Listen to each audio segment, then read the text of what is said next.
Jou tyd is nou, 'n gedig deur Lisandre Petrus.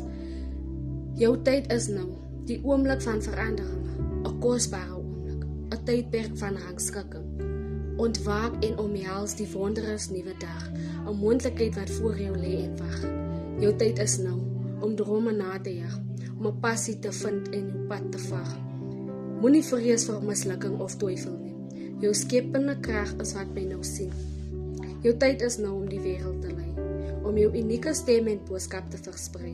Wees die verandering wat jy wil sien, en laat jou invloed wys waar jy kan dien.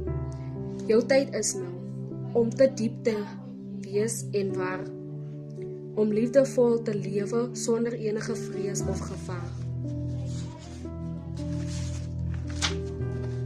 Dra die vlam van hoop, vreugde en liefde met trots, en verskaf daardie lig aan almal rondom jou.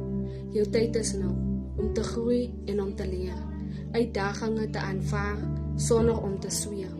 Leef jou lewe voluit, wees moedig en sterk, en laat die wêreld jou wysheid bemerk.